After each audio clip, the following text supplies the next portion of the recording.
Olá a todos, bem-vindos à celebração dos 40 anos do primeiro álbum dos Iron Maiden, intitulado Iron Maiden.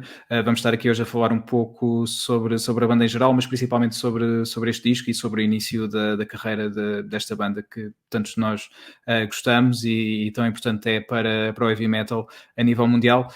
Sem mais demoras, vou passar a chamar os convidados que vão estar aqui connosco a partilhar também as suas impressões sobre este disco. Começo pelo António Freitas, radialista, jornalista, bastante conhecido cá em Portugal. Olá, António Freitas, bem-vindo. Obrigado pelo convite. Nada, obrigado por teres vindo até aqui falar connosco e partilhar também muitas histórias, de certeza que traz, como sempre. Algumas, eventualmente. Para além do António Freitas, temos também o João Clemente dos Attic Demons. Boa noite. Boa noite, João. João. Malta. Olá, bem-vindo. Nada, obrigado por teres vindo também. Obrigado. O Aires Pereira dos Municipal. Olá, Aires. Boa noite também. Obrigado por teres também vindo até cá falar connosco. E temos também o João Nobre, também bastante conhecido da cena musical cá em Portugal. Olá, João. Tudo bem? Está tudo. Boa noite a todos. Obrigado pelo convite. Boa noite. Era essa. Obrigado a todos por terem vindo até cá partilhar connosco, lá está, tudo sobre este primeiro álbum dos Iron Maiden. Este álbum que saiu em abril de 1980, portanto já fez 40 anos, foi editado agora uma edição muito especial comemorativa destes 40 anos e por isso então proporcionou-se fazermos esta pequena sessão de celebração deste disco. Começo se calhar neste caso pelo António Freitas. Freitas, tu lembras-te há 40 anos como é que este disco começou a entrar pelos ouvidos dos portugueses? Onde é que se começou a falar dos Iron Maiden e deste disco?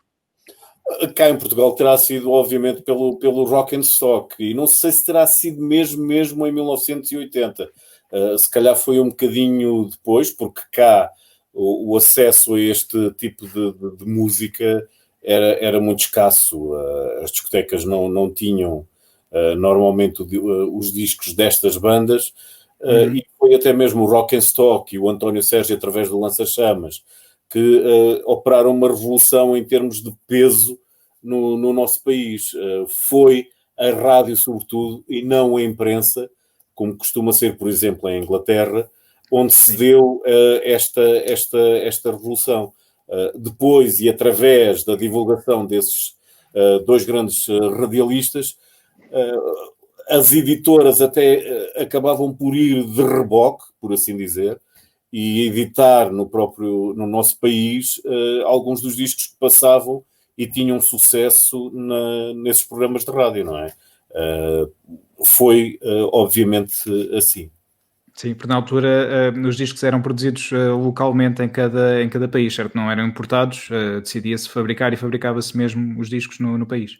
Portanto, as editoras, neste caso, o representante da EMI em Portugal é que tinha o direito de opção se se fabricava o disco em Portugal ou não. E se ele achava que, por exemplo, este tipo de bandas, ninguém compra isto, ele não ia pôr a fábrica a fazer 200 exemplares, que era o que ele achava que se calhar iria vender no nosso país, e estar a gastar dinheiro e a movimentar despesa e tempo nesse tipo de aposta. Portanto, estes discos eram sempre postos muito de parte. Nunca era assim levado muito a sério. Mas depois lá está, as coisas mudaram de aspecto. Exato. Agora esses tais 200 que estavas a dizer que não seria um bom número, agora já seria um número excelente para... Agora são bons números e acredito que há muitas das grandes editoras que se viraram, entretanto, e não sei se tens acompanhado isso, por exemplo, nos Estados Unidos a Century Media está a ser representada por uma editora grande, o mesmo aconteceu com a Nuclear Blast, e é curioso que há uns anos atrás as grandes internacionais tinham a capacidade de comprar uma label independente ou outra e depois remodelavam aquilo e, como é que eu ia dizer, destruíam o espírito dessas editoras. Eles deixaram de fazer isso. Curiosamente, agora com a Century Media, por exemplo, nos Estados Unidos, eu tenho falado com um elemento de perto, ele explicou-me isso mesmo. Não, a equipa ficou a mesma e eles até disseram, não queremos mexer. Está bom assim, continuem, vão fazer das vossas edições, acreditem nas bandas em que querem acreditar, nós agradecemos. Nós apoiamos. Nós investimos, fomos a capital. Exatamente, e tem o poder da distribuição grande, porque é assim que funciona da melhor maneira as grandes editoras, por assim dizer. Ok, obrigado por partilhares toda esta sabedoria connosco. João Clemente, pergunto-te se te lembras quando é que tiveste o primeiro contacto com os Iron Maiden. Não sei se terá sido através deste disco, mas este disco em específico, quando é que te recordas de ter ouvido? Eu comecei a ouvir metal para aí no início dos anos 90 e comecei com o Fear of the Dark e com aqueles hits todos que saíram no início dos anos 90 das outras bandas todas que lançaram álbuns infinitos nessa altura. Foi o Fear of the Dark que comecei a ouvir, claro. Este álbum já conheci mais tarde, claro, como é óbvio, já no início dos anos 2000, talvez. Lembro-me perfeitamente, sim, de ter ouvido isto pela primeira vez e uau, isto é que uma mistura de punk com metal, exato, com sabe-se lá o quê, isto é muito giro. Muito giro. Lembro-me de ter ouvido o Phantom of the Opera e achar que aquela música era fantástica, que era assim, tem aquela melodia lá no meio que fica no ouvido a vida toda, que nunca me esqueço. Yeah. Espetacular. Yeah. É mesmo. João Nobre, tu lembras-te quando é que tiveste este primeiro contacto também com este disco? Lembro-me, deste disco ou o primeiro contacto com Maiden? Com Maiden e com este disco também, quando é que terás ouvido pela primeira vez? Com Maiden foi com o meu grande amigo de infância, o vocalista dos Brain Dead, o Michael Valadas, mas curiosamente foi com o Killers, okay. Primeiro. Depois o Number of the Beast, obviamente, e o Peace of Mind. O Peace of Mind foi talvez o que, enfim, baralhou mais aqui o sistema. Mas para chegar ao Iron Maiden foi inevitavelmente com Live After Death, porque representou o portfólio todo até lá, nós ouvimos aquilo tudo de seguida, depois queríamos ir buscar o que estava para trás, e foi se calhar aí que eu cheguei ao Iron Maiden, que até aí não tinha, aliás, nem havia, na Bimotor havia umas importações que nós conseguíamos ter acesso, como o Freitas disse, não era raro haver uma aposta, e a EMI, nesse caso, e com os Iron Maiden conseguiu fazer algum trabalho, mas a este disco em particular, sim. E depois foi uma surpresa porque o Pauliano era completamente diferente do registro que a gente estávamos habituados com o Bruce Dickinson e como o João disse, é muito mais punk, é muito mais, faz-me lembrar algumas coisas mais norte-americanas do que inglesas, ou então se calhar ao contrário, os norte-americanos é que se deram no Iron Maiden para fazer as suas coisas, mas sim, foi bem depois de ter conhecido o Powerslave, etc, que cheguei ao Iron Maiden. Yeah. Ok. E é engraçado, estavas a falar no Live After Death, também fez agora um número redondo, acho que foram 35 anos, se não me engano. Sim, é 35. Inacreditável, mano. Pois é. Podes crer. Inacreditável. Passa rápido. Se não foi 35, foi 30, foi qualquer coisa assim, um número redondo. Seja como for, é mesmo muito tempo e é quando nós pensamos, fogo, já passou este tempo todo. E na malta está a ficar com os cabelos brancos, como falávamos também aqui antes de começarmos a gravar. Olha, o Freitas está também sempre. Exatamente. Até que tem a figura. 85, exatamente. Sim. Muito fixe. Esse álbum abriu, enfim. Sim. Ainda não abriste a caixa, está fechado. Eu prefiro assim. Devias fazer uns vídeos de unboxing. Assim vale mais dinheiro, certo? Assim vale mais. Vale mais dinheiro, por isso. Não conserva-se melhor. Há uns agentes aqui em casa que gostam de estragar estas coisas. Pois, então fazes bem, guarda isso bem com cuidado.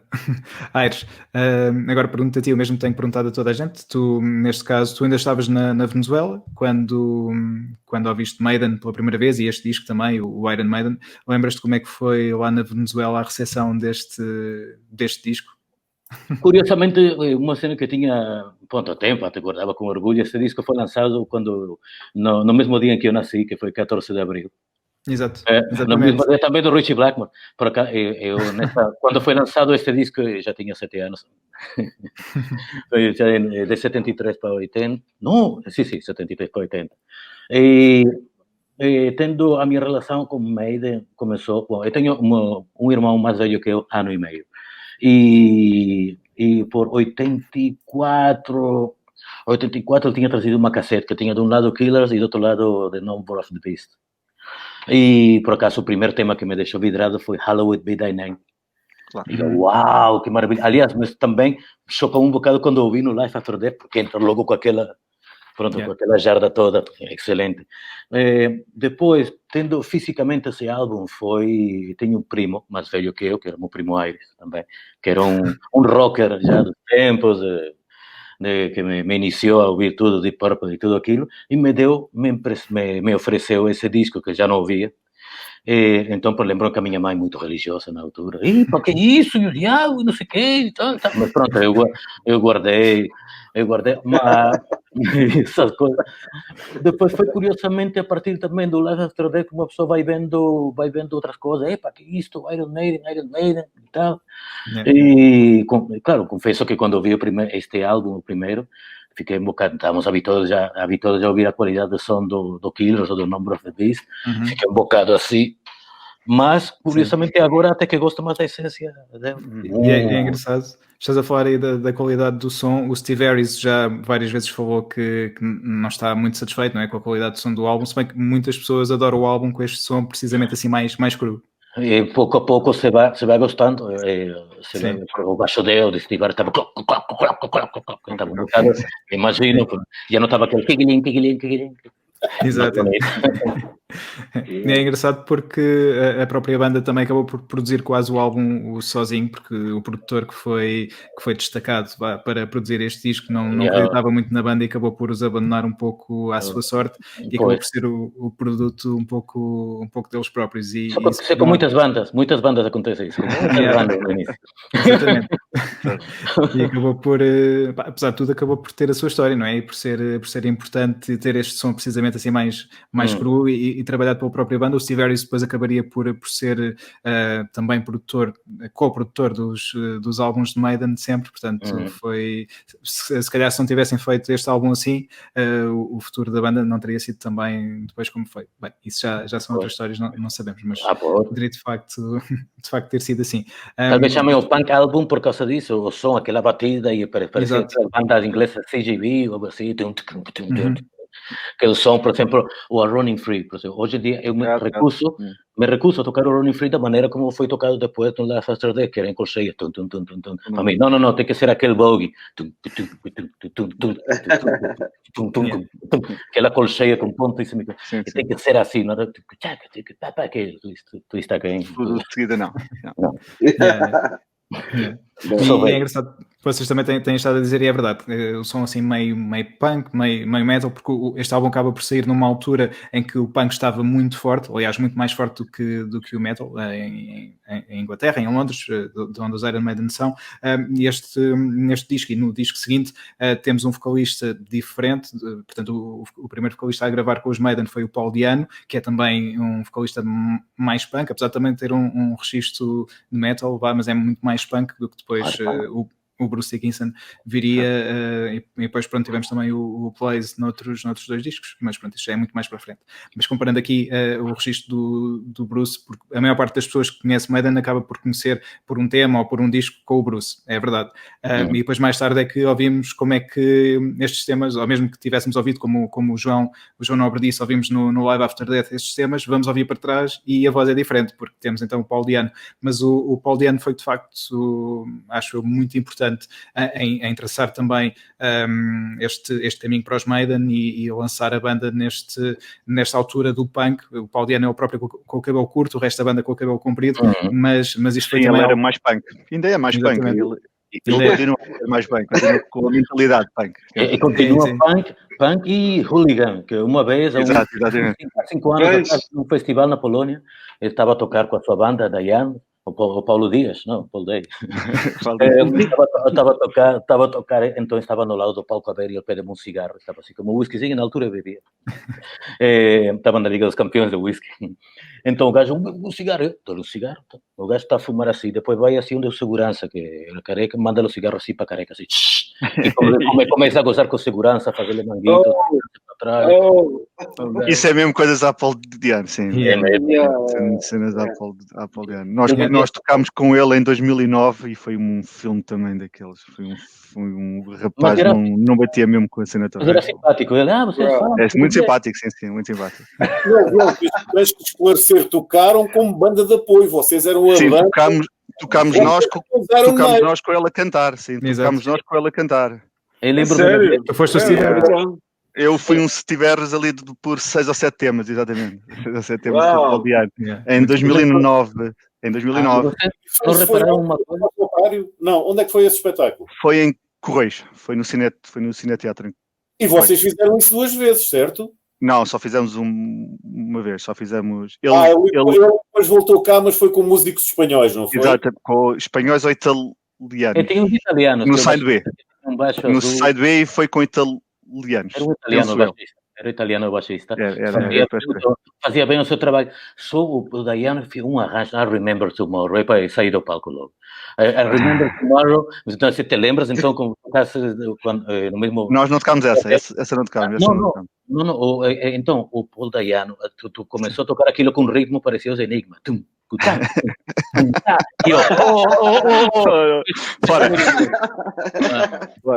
Tony Walker foi uma experiência gira. Tocámos 7 temas com ele e foi assim uma cena. Sim, porque o Pauliano também tem vindo a tocar, ele tem vindo a tocar os temas de Maiden ao longo destes anos. Aliás, ele usa o lettering dele para Pauliano, é o lettering de Maiden, não é? Certo, ainda usa, certo. Yeah. Deve ser o Steve. Mas é um gajo impecável, muito simpático, sempre a rir, sempre na palhaçada. Encontrei no aeroporto. Mas depois apaga cigarros nos seguranças fronteiras. Foi os seus altos e baixos. Ele deu o cigarro e eu fiquei fogo, mal emprego ainda por cima tinha 4 cigarros, mas estavam. Acabaram de catatónico. Comente, quantos ensaios é que fizeram com ele? 0. Fizemos 0 ensaios. Ele mandou uma lista, olha, tirem 5 músicas. You Remember Tomorrow, como tocaram? Não tocámos. Ok. Mandou o Ides of March, o Rothschild, o Prowler, o Sanctuary e o Running Free. Foram estas 5 que ele pediu.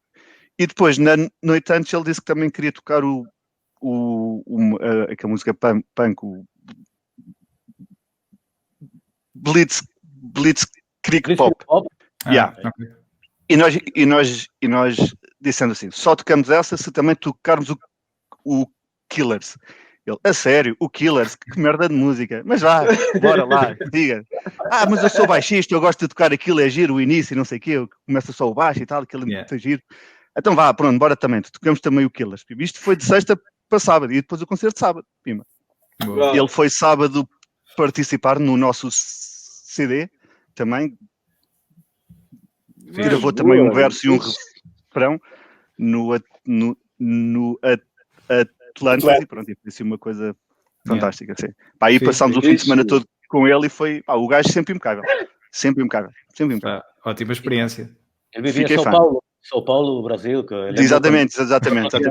Ele falava brasileiro mais ou menos, ele falava um brasileiro assim um bocado esquisito, mas mandava-se umas palavras, Ele apoiava o Portuguesa de Esportes lá. Coitado, estava aqui pensando em corrupção.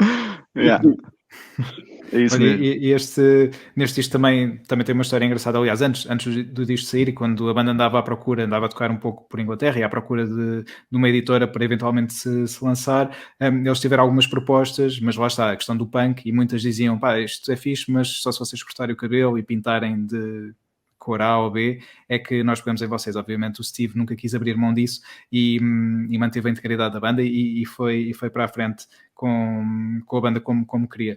E pergunto-vos também a vocês, neste caso aqui ao João Nobre. João, tu também no teu percurso enquanto músico também te paraste com situações destas, de editoras a pedirem para fazeres coisas diferentes que não aquelas que querias? Claro que sim. Bom. Claro que sim. eu acho que, sendo eles editora, eles acham que podem, enfim, podem, que vão e que etc. e que mandam. Como é lógico, sobretudo quando estás em editoras muito grandes, tipo a EMI ou outra do género, é lógico. É lógico, atenção, é lógico que eles pensem assim. Outra coisa é deixar que aconteça. Se aconteceu, foi por nossa vontade. Se nós quisemos fazer o que fizemos, foi mesmo por nossa vontade. Mas é normal, quando estás no independente, estás mais, enfim, mais protegido, mais à vontade, etc. Mesmo assim, eu não posso falar com toda a certeza. Deve haver independentes muito grandes que já possam tentar mexer.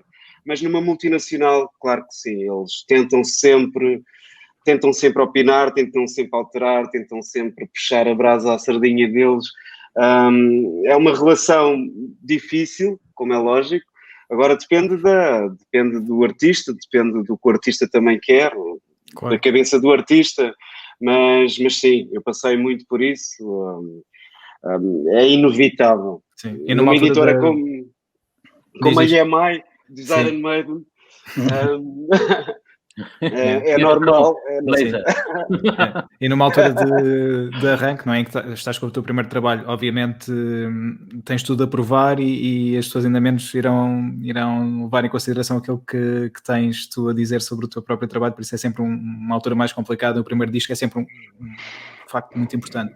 Mas nem é preciso o primeiro disco. É que as editoras mesmo, eu lembro quando tínhamos sempre as editoras fora, ou na Pen Records, as outras, mas quando era edição aqui Universal ou outras, eles vinham com ideias, uma pessoa ficava assim, mas mas estes gajos não pescam nada. Ideias absurdas, queria que fizéssemos tipo um trem elétrico, uma coisa na rua, coisas assim, que prontamente o Fernando dizia, não, ainda bem. Não tenho know-how do rock and roll. Nébia. Mas é curioso que eu acho que nos primeiros discos se calhar eles mexem menos, porque têm que estar ali um bocadinho ali com paninhos quentes, mas à medida que a coisa vai crescendo, eu acho que é aí onde eles querem mexer mais. Se cresce um bocado, querem mexer mais um bocadinho, se cresce mais um bocado, querem... Quando é os primeiros sinais, os primeiros trabalhos, eu pelo menos não senti isso, não mexiam tanto, mas se cresce um bocadinho, querem meter mais adubo, e se cresce mais um bocado, querem meter mais adubo, até. Foi a experiência que eu tive, eu não posso falar por todos, como é evidente, cada caso é um caso, mas parece-me que no meu caso, nos primeiros tentaram mexer menos, deixaram-nos um pouco à vontade. Agora, o resto do pessoal não sei, não faço ideia. Nós, no nosso caso, as editoras mais pequenas, a banda mais pequena, mas eles querem sempre dar a dica, toquem mais assim, vistam-se mais a colar, vão fazer concertos esquisitos também, esses exemplos dos carros. Enfim, é o que é. É o que é. Sim. E pronto, nós estamos então aqui hoje, como já falámos também, por causa dos 40 anos do disco. Ele foi reeditado agora num picture disc. Este aqui veio com, eu acho que eles puseram assim, não foi propositado, porque isto deveria ser a parte de trás e eles puseram assim para a frente, mas eu vou tirar para vos mostrar. Portanto, este picture disc tem o Eddie e é suposto fazer aqui, portanto temos a capa em que vemos o desenho todo sem o Eddie e depois, obviamente, o Eddie fica aqui dentro e fica muito fixe. E na parte de trás temos também os temas, como a parte de trás da capa, onde podemos ver os temas, também os elementos da banda. E como dizíamos, este disco foi reeditado também sem a Sanctuary que só tinha saído na edição original nos Estados Unidos e depois na remasterização e reedição em 1998 para CD e agora aqui reeditado em toda a sua glória com o Eddie. Falamos um bocadinho sobre o Eddie, portanto este é o primeiro disco dos Maiden e o Eddie esteve presente desde sempre e ainda hoje continua a ser um símbolo de cultura pop incrível, tanto nas capas dos discos como merchandise, como tudo e mais alguma coisa. Acaba por ser uma rockstar ele próprio, não é? Também como os Maiden. Como é que vocês têm acompanhado aqui este percurso do Eddie? Vocês também consideram que, obviamente, sem o Eddie, os Iron Maiden provavelmente não teriam chegado onde chegaram, independentemente da sua música, porque acabam por ser levados também, não só pela questão das capas e do visual, como os próprios espetáculos, que também vivem muito disto. E Freitas, o que é que tu achas deste percurso, desta evolução constante desta personagem que tem acompanhado esta banda desde o início? O Eddie acaba por ser um trademark dos Iron Maiden, é o motivo para se vender merchandising, e obviamente que dá uma grande, como é que eu ia dizer, um grande balanço às capas dos álbuns, e obviamente que atrai putos como eu, pela primeira vez nunca tinham contactado com isso, e olhávamos para a capa e ficávamos, isto é um filme de terror, o que é isto, o que é que se passa aqui, grande nível. É aquela mística vocês têm que se lembrar que isto é 1980. Exato. As capas que existiam antes eram de bandas mais prog, tinham as capas dos Black Sabbath, vocês lembram daquele desastre, de certeza, que é o Paranoid, que não dá para perceber o que é aquele gajo com uma espada. Mas eu, por acaso, também um dia devemos fazer uma sessão sobre isso, porque eu também nunca percebi. Sobre essa capa, sabe? Aquilo foi um acidente mesmo. Os Led Zeppelin tinham capas mais trabalhadas, obviamente, mas assim sempre com uma grande mística, e às tantas aparece-te esta que era demasiado chocante, e ficavas naquela, o que é isto? E que a mãe do Aires quase não o deixava ouvir o disco por causa da capa. Que tinha o inferno. Isso é o demónio, não sei o quê, vai de retro. É naturalíssimo que os pais, as mães neste caso, agissem assim dessa maneira, mas esta personagem acaba por ser o motivo para se vender. Eu acho que os Maiden vendem mais camisolas e merchandising do que, obviamente, discos. Hoje em dia, percebe? E, aliás, o grande revenue agora das bandas é precisamente o merchandising, já que a música acaba por ser gamada na internet ou está em streaming, em sites que eu abomino, que pagam mal para caraças aos músicos e não tinham que fazer isso, não há necessidade nenhuma de serem dessa maneira. E obviamente que as bandas fazem a percentagem de lucro precisamente através da camisola, dos cascóis, dos bonés, dos wristbands. Em edições como esta? Sim. Aí funciona perfeitamente. Aliás, no meu tempo o Picture Disc era para pendurar na parede, não era para ouvir. Pois. Exato. Era isso mesmo. Aquilo é melhor estar na parede, então. Tinha pouco. A sério, o Black Vinyl, não é? Era assim que funcionavam as coisas. O Eddie é, obviamente, um trademark dos Maiden e tu estavas a perguntar se dependia, os Maiden dependiam dele. Neste caso, no início, acabou por ser um bom impulsionador também. É um chamariz, eventualmente, mas foi mesmo a música dos Maiden que começou a funcionar e, portanto, o commitment, o empenho do Steve Harris em querer levar a sua ideia avante, e é absolutamente incrível esses primeiros tempos e a forma como, por exemplo, os Maiden, com a primeira maquete, começou a passar no clube do Neil Kay, se eu não estou em erro é o nome dele, resultou no Soundhouse Tapes. Aquilo era uma maquete onde eles tinham gravado 4 temas e foi pago pelo próprio Steve Harris, se eu não estou em erro, ou a banda toda na altura. Talvez a banda toda, mas o Steve talvez tenha dado mais. E era aquelas histórias que estes 3 senhores que aqui estão eventualmente passaram por isso, que o estúdio onde eles gravaram a maquete ficou com a bobina e diziam que a bobina era muito cara, que tinham de já vos contaram esta também, não foi? A data e as bobinas. Eram muito caras, custavam para aí 200 euros na altura, sei lá, 150 não, mais, seria para aí 30 contos ou qualquer coisa do género. E as bandas muitas das vezes deixavam lá a bobina, quando lá voltavam já tinha sido apagada. Foi o que aconteceu com o Steve Harris, que o Soundhouse Tapes começou a vender muito, ele quis fazer mais uma edição de 500 e já não havia o original para reeditar. Mas foi aí que se deu a diferença. aliado, obviamente, à imagem que surgiu depois. Eu queria dizer com isto, que o Sound of Tape só tem uma fotografiazinha, ainda não existia o Eddie. Sim. O Eddie começa a existir quando eles assinaram finalmente pela EMI.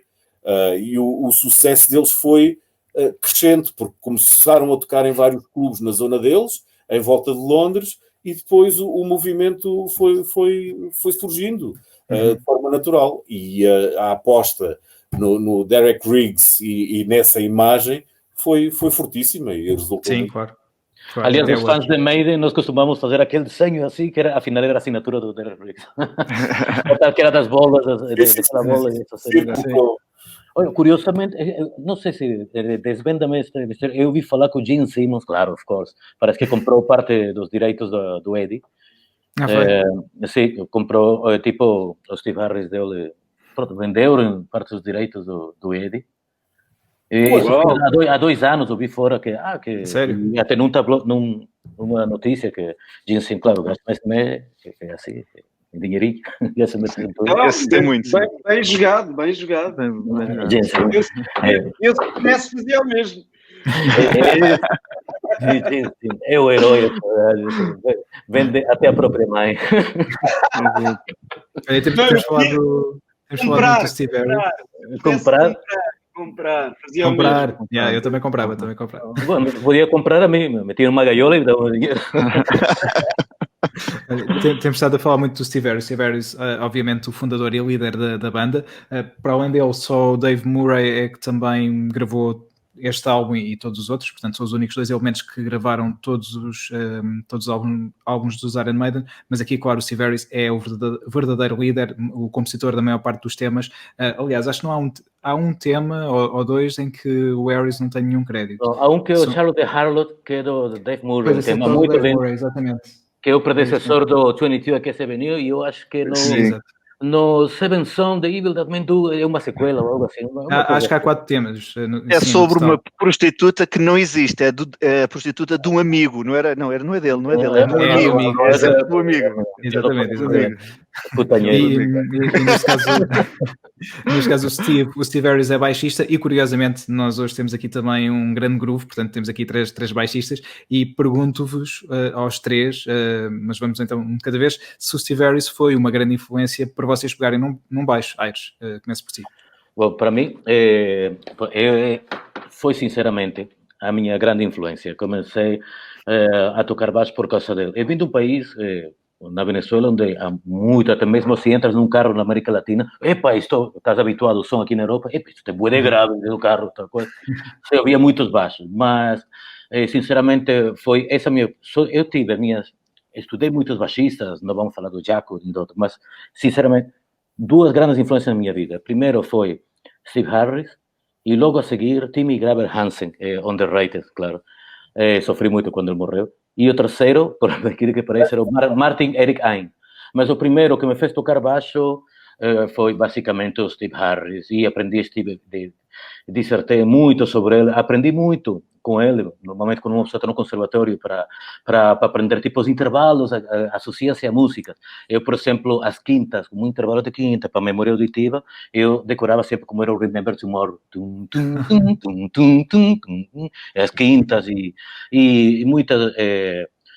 Foi muito importante o Steve Harris para mim, muito importante, e não há mais nada a dizer. Quando eu conheci a primeira vez, até se já falo mal inglês, a gente parecia um mongolão à frente dele, mas foi um gentleman, vinha segurança e tal, ele ia já para o palco a correr, não, foi na Grace, e eu estava indo de tranças, eu tinha feito umas tranças, vinha trazer o segurança, e eu por assim, não se preocupe, você vai para o palco, não lhe tira o seu tempo. Então, quando eu vou de costas, ele parou, tenho tempo para ti, fala, eu thank you for the music, que é mongoloide. Foram 30 segundos que valeu bastante. Depois, na segunda vez, eu ia encontrar o segurança, olhou para mim, está bem, passa. Deixou-me passar, mas era uma joia de pessoa. É verdade. Também já tive a oportunidade de estar com ele 2 vezes e é isso mesmo, é uma pessoa já tive várias vezes e é excelente. Uma vez quando ele queria que, na tour que estávamos a fazer, numa tour na Europa, que no Underworld, lá em Camden Street, deixássemos a banda do filho dele, o Voodoo Voodoo não sei o quê, que veio aqui tocar com eles a primeira parte no Atlântico, fazer a primeira parte, só que nós já o palco Da era Raven cheio. Age? Raven Age. Yeah. Raven, isso mesmo. Raven Age, Isso. E queria só que ia se dizia, claro, pô, que não vou dizer que não, mestre, só que não deu, já havia. Yeah. João, Clemente, para ti foi também uma grande influência o Steve? Sim, claro. Quando comecei a tocar, também ali a meio dos anos 90, o Steve Harris, aprendi muito. Como o Aires disse, quando se estuda uma música, aprende-se muito, com o Steve aprendi muito as inversões, a tal questão das quintas, que o Aires estava a falar, a galopar, o gadagum muito. E a metralhadora, não é? Fazer assim. E a metralhadora, exato. Foi uma das minhas grandes influências, claro. Sim. Ele e a Metallica, o Cliff Burton também aprendi bastante. O Cliff Burton foram os dois que estudei mais naquela altura da minha adolescência, ali nos meus 16, 17 anos. Estudei imenso e para mim o Steve, claro, até me fez comprar um baixo que está ali atrás do Fender, o Precision e tudo, na altura. Mas quando mostrei ao Paulo, ele chamou-me uns quantos nomes, portanto ele ainda não se dá muito bem com não está bem com o Steve. Ainda não se dá muito bem com o Steve, sim, mas claro, foi uma influência forte. Boa. João Nobre, e para ti foi também uma influência, o Steve? Claro, brutal. E sobretudo porque nos álbuns dos Maiden não ouvia-se o baixo. Raramente nos álbuns que eu adorava do resto das bandas todas, ouvia-se tão claramente e com uma definição e com uma, sei lá, uma claridade, digamos assim, o baixo. Normalmente as guitarras e põe-se o baixo e põe-se o baixo lá para trás. E isso, de alguma forma, como é que eu ia dizer? Era a minha batalha constante com a malta que produzia ou que trabalhava, etc. Eu consigo ouvir o baixo aqui. Se este gajo consegue fazer saltar o baixo, porque é que esta resistência de não meter o baixo aqui? Isso em termos sonoros, em termos da gravação. Como é evidente depois no Live After Death, ainda mais porque é um álbum ao vivo e é possível que um baixo se ouça daquela forma. E depois, evidentemente, por causa do endurance dele, é uma coisa inacreditável. Não dá para perceber como é que aquele gajo consegue ter aquele ritmo, aquela cadência, aquela resistência toda. É brutal. E sempre a jogar a bola. E, por exemplo, como o Cliff Burton, eu irritava-me que às vezes não houvesse aquela presença, sobretudo quando as malhas eram absolutamente geniais, deliciosas. E acho que o Steve Harris, claro, lá está, também era produtor dos álbuns e quem manda aqui sou eu, cala a boca. Nem tu vais mais alto. Devia ser um bocadinho assim. Mas sim, em termos, a todos os níveis, é um gajo absolutamente extraordinário, é um lord no que faz e no que fez e no que fará. É uma influência super importante no meu percurso, claro que sim. E é um som muito característico nos Maiden, como já todos disseram também. Obviamente o som do baixo é marcante. Nós ouvimos aquele baixo e sabemos que é o Steve, sabemos que são os Maiden e não dá para negar isso. E no que toca a espetáculos ao vivo, falavas outra vez como é que é o som do Steve ao vivo, então aproveito para pegar para irmos para a vertente live e falo, portanto eles vieram cá a primeira vez a Portugal. Desde o álbum de estreia, foi para aí 4 anos depois que tivemos pela primeira vez os Maiden em Portugal. Portanto, nunca tivemos Maiden com Paul Diano cá em Portugal. Nunca. Já era o Bruce Dickinson. Posso dizer que foi uma autêntica loucura a experiência vivida em Cascais. No pavilhão, portanto o pavilhão deveria levar cerca de 6 mil pessoas, 7 mil na altura, aquilo estava que não se podia mexer, um calor imenso. Acho que estavam mais. Os números oficiais, Nobre, na altura era para aí 7 mil, dizia-se, mas o pessoal estava ali todo, aquilo era ainda estavam uns 3 mil a mais ou qualquer coisa do género. Mas a produção era absolutamente incrível. Epá, e tudo foi uma experiência absolutamente fora do normal. Não há comparação, por exemplo, com aquilo que as novas gerações estão a ver no pavilhão do Atlântico, agora com aqueles ecrãs eletrónicos e tal. A cena do Eddie do Somewhere in Time com as mãos a abrir. Sim. E a cabeça lá, não foi nesse espetáculo, foi depois. Foi no seguinte. Ficávamos completamente sem palavras a olhar para aquilo, e depois as explosões, o nível de energia em palco, o Bruce a saltar de um lado para o outro, a voar, o Steve a mesma coisa. Era assim uma cena absolutamente fora do normal. E depois nós estávamos habituados a ver os concertos em salas como o Rock Rendezvous, tipo Incrível Almadense, coisas pequenas. Não, para nós eram gigantes, mas bandas de metal. Para nós vermos, tipo, no Rock Rendezvous já era muito grande. E depois, de repente, passar para o dramático foi qualquer coisa de inesperado, não é? Tipo, e ver aquilo tudo cheio daquela forma, tudo a cantar em uníssono, tanta gente, é brutal. Foi brutal. Isso foi também uma das tuas primeiras experiências de concertos grandes, não foi, João Nobre? Falávamos sobre isto também há pouco. Eu tinha 15 anos e fui com o meu irmão e com o Michael. O meu irmão tinha 11, chaval. 11 aninhos. Não sei como é que os meus pais, não sei honestamente como é que os meus pais. Eu agora tenho uma de 17 e outro de 12. Os dois sozinhos para um concerto de meia na altura. Eu não estou a ver. E o meu irmão tinha 11 aninhos, 11 aninhos, eu 15 e o Michael 16. Inacreditável. Uma coisa... Parecia que estávamos na Euro Disney a ver... não sei, é indescritível. Sim, os concertos de Maiden são de facto... ainda hoje em dia, mesmo com a idade que eles têm, continua a ser sempre uma experiência incrível. Esses finais dos 80 chegaram a ir para a Venezuela, só que pronto, meus pais... para já não tinha papel para ver. Fiquei fora do Poliedro. E depois, pronto, o ambiente lá em Caracas era um bocado mais perigoso, porque se misturava entre o pessoal que ia ver o concerto, enquanto na Europa se vê malta metaleira junta, lá havia metaleiros, mas aqui aquele pessoal que quando metia branco se passava e fazia asneira. Havia misturas entre, podias entrar, sair sem sapatilha e coisas assim, ou te assaltavam eles ou te assaltavam os polícias. Pois. E agora falas nisso, não sei se tu deves ter visto o Flight 666, o documentário que saiu há uns anos. Eu comprei. Compraste? É muito fixe. E aí de facto vê-se quando eles vão à América do Sul, na América Latina, é incrível a loucura. Pessoas estão anos e anos à espera de um concerto, porque eles não vão lá assim com tanta frequência. E depois é como tu dizes, a polícia carrega, o ambiente lá é tudo muito apertado, toda a gente entusiasmada.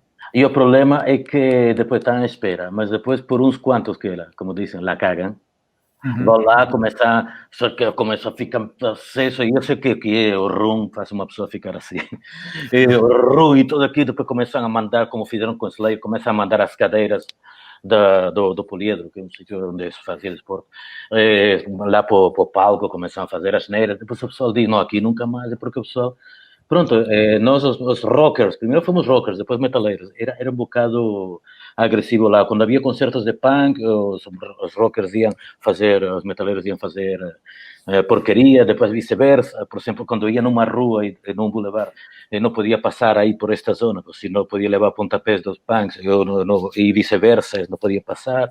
Era um ambiente muito... Por exemplo, uma vez tinha uma camiseta no YouTube, até me chamava, isso é um desertor. Certo, não. Depois começou a aparecer depois começou a aparecer o pessoal mais avant-garde, tipo aquela onda mais new wave, e aí se juntaram um bocado os punks e os metaleiros, mas na altura era como cão e gato. Então isso ia para ver um concerto, tinhas que fugir, porque depois vinha a polícia, o gás lacrimogéneo e tudo, e pronto. Ia lá lacrimejar no choro de emoção, mas do gás. João agosto de 1984, o João Nobre tinha toda a razão. Okay. Foi a primeira vez que eles vieram cá. E foi a 24 e 25 de agosto? Não. Portanto, eles tocaram no Infanticide, eu disse não tenho memória. e depois no dia a seguir tocaram no pavilhão de Cascais. E curiosamente, um amigo meu, aqui há pouco tempo, o Pedro Amado, perguntou-me, porque circulava aí um rumor de que os Acept tinham aberto esses espetáculos. E isso não é verdade, não aconteceu. E depois falei com o promotor, os Acept com o Udo Dirk Schneider nunca tocaram em Portugal. Ok. Quem abriu nessa altura, acho que foram os Ferro... Não foi Ferro e Fogo. Já não me lembro. É melhor não estar a apostar, porque esse espetáculo não tenho noção qual foi a banda nacional que abriu. Lembra-te, não? Não. Eu devo ter chegado mesmo já no limite. Ok. João Clemente, também estiveste neste concerto? Nesse eu tinha 5 anos, portanto. Tinhas ido com o Nobre, já estava a levar os miúdos. O Nobre tinha dado dinheiro. Não foi, só vi Maiden depois mais tarde no Superbox Super Rock, ainda já ali em Sacavém. Foi a primeira vez que vi. Para aí, 2008. Foi a primeira vez que vi Maiden ao vivo. Olha, foi um bom concerto para quem não tenha visto Life After Death. Então, The Rami of the Ancient Mariner estava a ser excelente. Pronto, apareceu uns putos daqueles de selfie a fazer logo na parte. Eu estava a levitar, comecei a... Depois aparece logo e eu até caí no chão, até fiquei assim, e eu atrás, mas pronto, calma. Depois fui ver, já fui ver umas quantas vezes ao pavilhão Atlântico, mas no pavilhão Atlântico é tal questão, não é bem a mesma coisa. Tenho muita pena de nunca os ter visto em Cascais. Vi outros concertos em Cascais que achei fantásticos. Por acaso não vi, olha. E agora também já não vejo, porque já não existe. Pois, aí já não, nem tu nem eu, que eu também nunca os vi aí, também já não vou ver. Vi lá vários concertos fantásticos. Sim. Megadeth e Sepultura, Slayer, e não sei o que, vi lá vários concertos muito giros. Mas esse, olha, Maiden nunca vi. Onde é que tu ficaste com o teu irmão? Onde é que tu ficaste com o teu irmão no pavilhão? Foste para as bancadas? Achas que eu me lembro? Sei lá. Não, mas acho que fiquei... Deves ter ficado na bancada. Ele era muito pequenino. Agora sou eu o pequenino, mas... É grande. Ficámos na bancada. Na bancada lateral direita. A direita? Ok. E tu? Na direita, que era a que dava logo para o palco, para o chão. Porque a outra ficava por cima, não era? A outra ficava por cima. Exatamente. Era aí que eu ficava normalmente. E no ano anterior eu fiquei aí a ver os Ramones. Foi o meu primeiro espetáculo. É? Ok. Tive uma semana com os ouvidos a fazer. Olha, sabes como é que eu fiquei assim com os ouvidos durante uma semana? Foi no Festival Alta Tensão, no concerto de Ramp, no Garage. É lá! Foi por uma boa causa. É verdade. Porta. Eu por acaso do Maiden vi também uma série de vezes. Obviamente não vi esses clássicos que vocês viram. Um dos que mais gostei foi...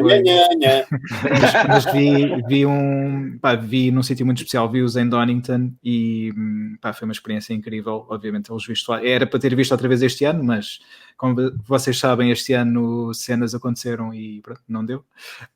Foi uma pena, porque ainda por cima com esta Legacy of the Beast Tour eles iam de certeza voltar a trazer o Spitfire a voar lá por cima de Donington, como fizeram há uns anos, e portanto antes de tocarem Aces High, que era o tema que ia abrir o concerto, e tive pena que isso não tivesse acontecido, mas pronto, há de haver outra oportunidade. Mas a primeira vez que os vi foi em 2005, não sei se vocês viram essa tour, que foi lá foi no Pavilhão Atlético, cá em Portugal, e eles tocaram só temas dos 4 primeiros álbuns. Tocaram este álbum quase na íntegra, só não tocaram 2 temas, foi a Transilvânia e foi outro que agora não me recordo, mas de resto tocaram muitos temas deste disco, foi muito fixe. Vocês eles dedicaram Remember Tomorrow, Manu. Dedicaram. É verdade. E lembro-me, havia um puto ao lado quando acabou o concerto, extasiado, nunca tinha pensado que ia ouvir o Prowler ao vivo. Então um puto ao lado, não tocaram a Fear of the Dark, e eu assim com caralho. Por acaso havia essa cena, o pessoal que eles vão tocar de certeza Fear of the Dark e depois não tocaram. Ainda bem que não tocaram, por um lado, porque ias ter muitas oportunidades de ouvir o Fear of the Dark a seguir, e ali podias ouvir temas, mas eu fiquei muito chateado porque não tocaram a Flight of Icarus, porque o Steve Harris não gosta do tema. E eles não tocaram, mas agora andavam a tocar nesta Legacy of the Beast Tour, já andam a tocar outra vez e Boa ainda bem. música para tocar também. E 22 Aquece Avenue também. Também. Passou, já consegui realizar vários sonhos ao ver isso, como também com uma vez Diamond Head, também ver um dos meus solos preferidos de sempre, que era o Emma Evil, lá o senhor está a cena, e eu estava no 70,000 Tons of Metal, e assim, à frente eu fogo, vou filmar acendo o som. Quando eu vou filmar, assim, estava num bar do navio, quando estou a filmar, que o gajo dá logo um preguinho, e eu, puta, velho. Foi da não aguentou a pressão. Não, porque estava assim, claro, não, estava assim naquela e eu pensei, já realizei o meu sonho. E eu, caralho, tudo. Mas já ouvi outra vez, já fez excelente. Agora o Steve Harris é um pormenor. Aquele senhor, não sabemos, aliás, eu sou de ver, a tocar, eu até tento fazer a mim, e fogo, como é que ele aguenta, ele aguenta. Uma vez estive perto do baixo dele, foi no Grass Pop. Estive assim perto, tinha um amigo, que já foi técnico nosso e com que o Phil, numa tour lá na América, e era técnico de Johnny Cash, então estive aí perto. Depois passei pelo lado. A ação das cordas do Steve Harris é basicamente como de um baixista à moda antiga, não são assim, não é aquele setup, é uma ação um bocadinho mais alta que eu uso agora. Lá um dedo no meio. Não é tanto, uma coisa assim, ou por exemplo, como o baixo do Didi Berni, meio canoa, que fica, como que ele toca as linhas todas assim. Agora, a ação assim, e se a gente for ouvir as gravações ou pistas isoladas de baixo ao vivo, não vês quase nem prega, é tudo limpinho. Este é um baixista bem old school. Inacreditável. E mantém sempre a mesma estamina o concerto todo, não se cansa, não nada, o som soa sempre bem, é impecável, sim, não há hipótese. É excelente. Por acaso, os miúdos deviam ir tirar notas aos concertos de Maiden para ver como é que estive passei anos a estudar até desistir, da minha maneira também. Agora, havia um pormenor, aconteceu nesse Grass Pop com o Dave Murray, na noite anterior, estava a falar com esse técnico e ele disse, olha, Dave Murray ainda não apareceu.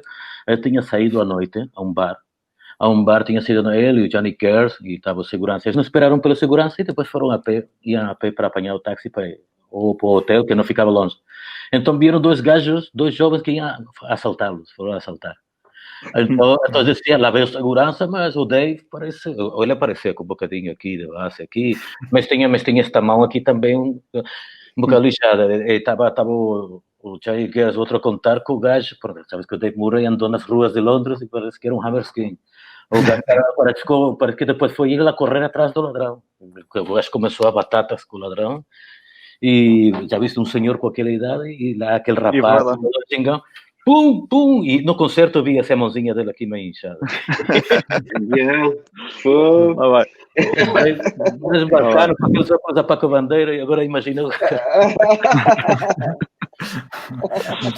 Olha, estávamos aqui a falar do Legacy of the Beast e por acaso a propósito disso eles vão lançar agora no mês de novembro também os Iron Maiden no Legacy of the Beast Tour ao vivo no México, uns concertos que eles deram no México no ano passado. E então vão reeditar. E por falar em concertos, eles deram para ter vindo cá também este ano, foi adiado, e aproveito para vos perguntar projetos que vocês tenham agora, concertos, coisas que queiram falar. Aires, comece por ti. Bom, se tudo correr bem, com estas mudanças todas, vamos tocar agora no dia 31, no Halloween, que é o nosso Natal. Vamos tocar no dia 31, vai ser em Beja. Um concerto, vai ter em streaming, vai ter uma tecnologia muito porreira. Portanto, quem não for a Beja pode ver em casa também, não é? Sim, pode ver em casa. E acho que é uma aplicação que estávamos a falar, não sei se posso falar disso, que vai ser uma tecnologia supostamente de ponto, último grito da moda!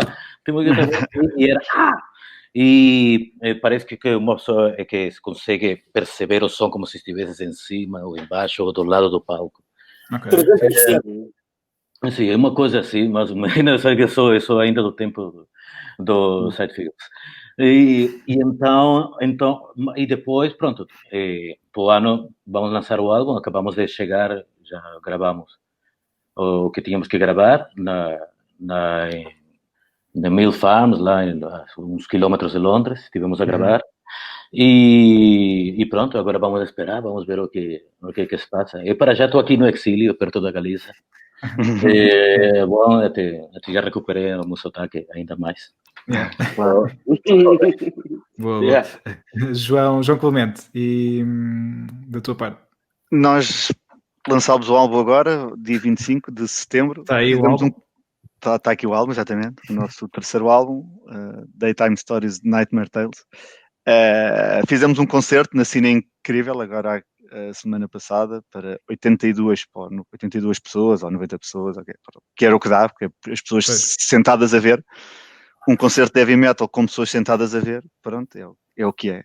Olha, tive essa experiência a ver o Aires, vi os Municipal lá em Faro, nas noites de F, também sentado. É o que tem que ser. No Budokan, disse que no Japão também é assim. Pois, exato. Mesmo já temos a máscara, só falta os olhos em bico. Para ter o paparrós. Tivemos vários concertos adiados para o ano que vem, a ver se as coisas se fazem. Se acontecem, não é? Olha, aquelas coisas. É isso, olha. Ouçam música em casa, é o que se pode fazer. Exatamente. E agora, conta aqui à malta quantos álbuns de Iron Maiden é que vocês já gravaram? Tens razão. Isto já foram para umas 4 vezes.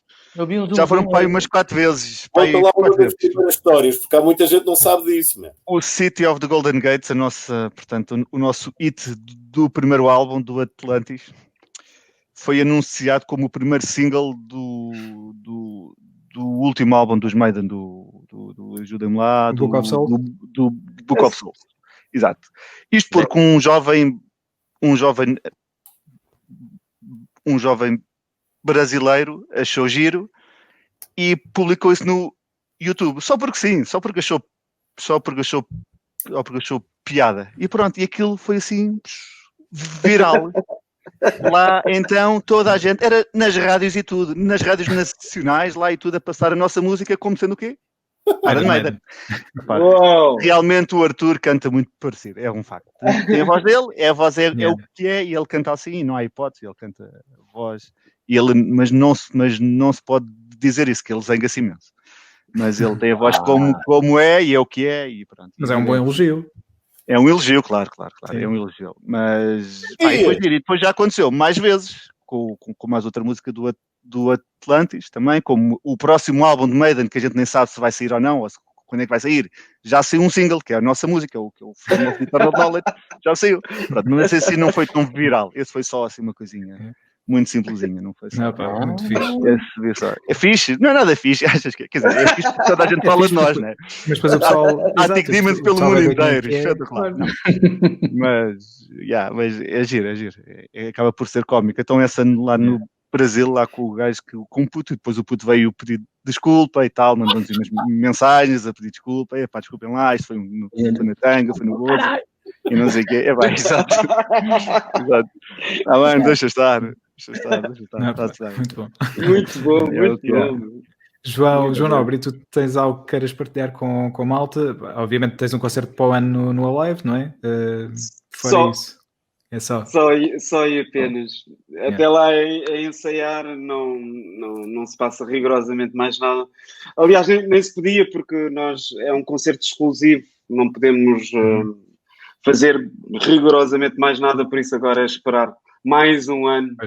Exato. Infelizmente, depois de 10, pronto, agora é esperar que isto corra tudo bem e sim, esperemos que sim. As coisas comecem a correr bem já, nem que seja, sei lá, em janeiro, whatever, e que venha uma vacina em dezembro e que este pesadelo termine, porque não dá, é impossível. Lixívia, que bom. Lixívia, exato. Lixívia para o bucho. Mistolim. Antes dessa vacina, esperemos então que sejam resolvidos outros problemas já em novembro, pelo menos ali numa parte das Américas, não é? Que seja resolvido aí um problema em novembro, para depois então ser resolvido o problema mundial a seguir a isso. É verdade. Exato, a ver se esse problema se resolve. Pois. Vamos ver, Mas, vamos ver. Porque eu estava à espera do regresso dos The Weasel, porque vocês estavam a fazer falta na cena nacional. Estava a fazer. Já não sei, já não. Vocês fazem as coisas bem, sempre fizeram as coisas bem. E já os vi em alguma queima e noutras, e decía, pois, fazem as coisas bem. E estavam a fazer falta, e é de saudar, porque sempre respeitei bastante, e decía, estás a ver? Isto. Isso me dizia assim, olha, em Portugal, o que é que vai? Olha, aqui, olha estas aqui, estás a ver? Obrigado. Obrigado mesmo. Mas fazemos todos falta. O que faz falta é nós estarmos aí, pá, e as coisas acontecerem. E, é verdade. Pá, todos fazemos falta. E agora é gritante este silêncio. É uma atorada. É ensurdecedor, não é? É um silêncio ensurdecedor. Sim. É horrível.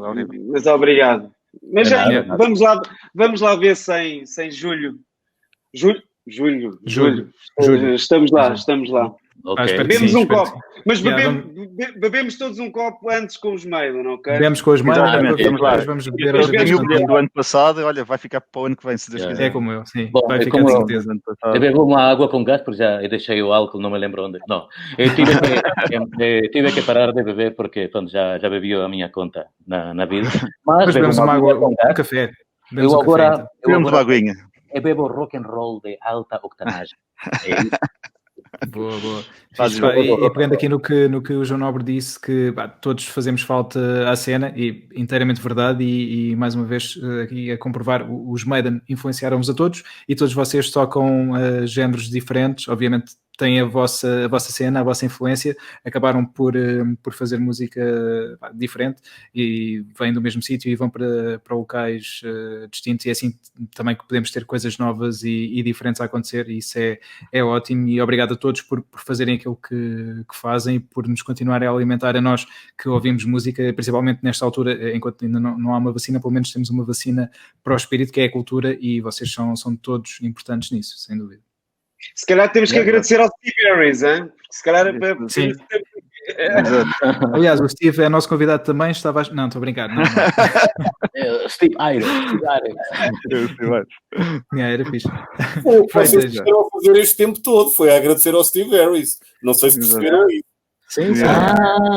É verdade. Graças ao Steve é que estamos aqui. Tudo, nesta conversa toda, não falamos da New Wave of British Heavy Metal. Tens razão.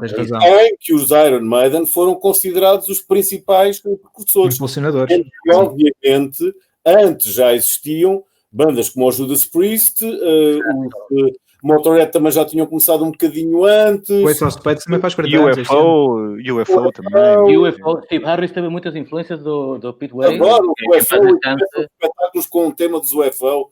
E é um bocadinho do o Doctor. Exatamente. Quando essa música toca, ficamos logo nervosos, sabemos que é Maiden. Vem aí os Iron Maiden. E os Maiden foram essenciais nesse movimento, porque deles todos haviam os Diamond Head, tinham os Tigers of Pentang, Angel Witch, havia uma data de bandas nessa altura a previar, e eles foram os primeiros a conseguir um contrato com uma editora major. Acho que os Tigers já tinham também na altura, mas foram os que tiveram mais sucesso.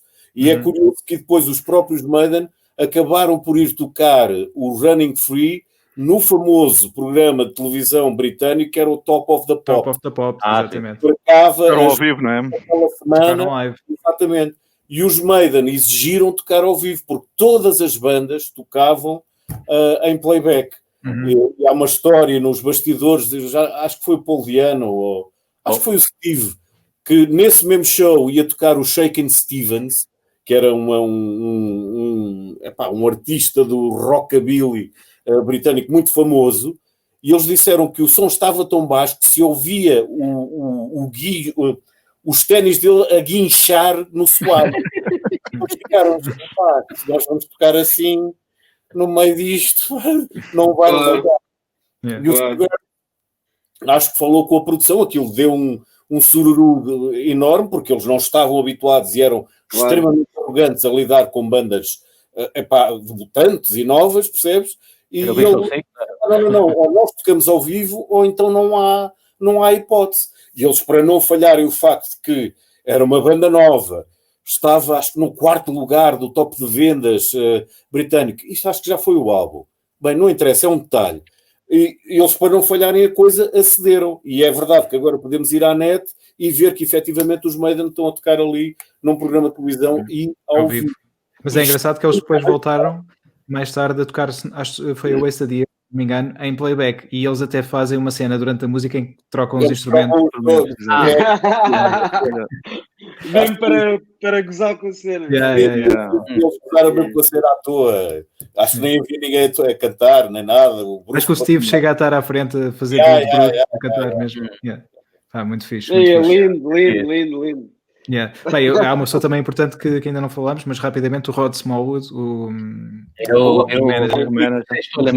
era o sexto elemento, basicamente. Tomava decisões e acho que ele devia ter uma sociedade, acho que ele tinha entre os direitos do nome do Maiden, mandava bastante como o Steve Harris nesse aspecto. Teve os seus atritos, mas até acho que é um tema no álbum, uma faixa B, que seria um bônus do álbum, Somewhere in Time, que fala não sei o que, Sheriff ou algo assim, que é dedicado um bocado, parece que está a lavar roupa. Não sei, isto é a minha cabeça, o Alzheimer já não me deixa. O que é que tens aí, Freitas? É o Running Free, é a capa do... Ok. Exatamente, esse foi o Eddie apareceu aí primeiro, antes de aparecer na capa do Iron Maiden, apareceu aí primeiro, mas estava ao fundo. E avanço para o álbum de que estamos a falar. E foi este que marcou logo grande sucesso e acabou por aparecer no Top of the Pops, e a partir de, sei lá, já não me lembro, cerca de poucas semanas depois saiu o álbum. E exatamente. E depois mais tarde saiu também... Isso? Tenho, este aqui fui sacar no duplo, isto é uma edição dupla. Foi reedição do Maxis. Ok. Muito fixe, meu. E mais tarde depois saiu o single Sanctuary, apesar do tema não estar no álbum, saiu como single em Inglaterra e com uma capa também muito polémica, porque tínhamos o Eddie com uma faca e tínhamos a Margaret Thatcher no chão. Portanto, supostamente o Eddie tinha morto a Margaret Thatcher e deu também.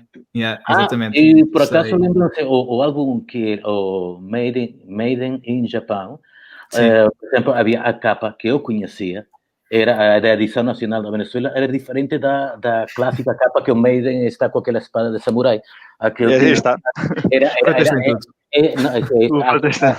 Era outra, que ele estava com a cabeça do Paul Dayano, que ele tinha com o machado e a cabeça do Paul Dayano, que seria supostamente a saída do Paul Dayano da banda. Aliás, o Bruce Dickinson também, quando saiu da primeira vez, exatamente, foi capitado também. E o Paul Dayano. Esse era que eu tinha que... Uau, essa capa não é verdade. Claro, eu pensava. Era crédulo ainda. Comprava que sonoro bem. Devem custar agora um bom dinheiro. Só que não os vendo, naturalmente. Devem estar todos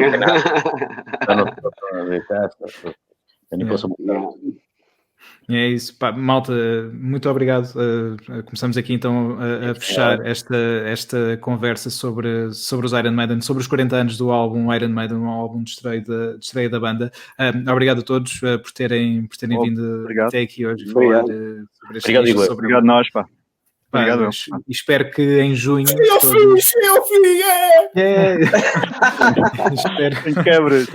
espero que em junho todos possamos estar então aí a ver os Maiden e a falar sobre isso. Acho que era bom sinal. Por acaso me ficou entalado por causa do Covid, o Merciful Fate ia vir. Pois é no Atlântico. No ia estar o Timmy Hansen, que pues já sabia, mesmo que estivesse vivo não poderia tocar, mas ia estar o Joey Vera de Armored Saint, que também é outro, já vem do heavy. Mas foi uma pena. Não, mas atenção que esse espetáculo está bem encaminhado e não te esqueças, vinham os Loudness, também os japoneses. Também. Akira Takazaki. E os Tormentor. Claro. Mas os Tormentor tinham feito aí umas apariçõezinhas. JP lá a tocar lá. Para o ano vai tudo acontecer e quem sabe para o ano possamos fazer algo disto fisicamente, presencialmente, com pessoas a ouvir, que é sempre diferente a interação, estarmos todos presencialmente e era ótimo e a melhores tempos. Também já não falta muito para o ano acabar, vem um ano novo e esperemos que venha aí com mais força. Até lá, pá, malta, continuem. Ainda não consigo tentar. Até lá, continuem todos aí no baixo, a dar forte e feio. Menos eu e o Freitas, que não somos do grupo. Freitas, se calhar devíamos aprender a tocar e da próxima vez que fizéssemos algo sobre Maiden, já nós também estávamos a tocar baixo. O que é que achas? Não abaixo a bicho. Já não dá. Yeah. Ok, malta, pá, muito obrigado mesmo a todos por terem vindo até aqui hoje e pá, up the irons. Up the iron. É essa. Cumprimentos a todos. Vá. Obrigado. Obrigado. Tchau.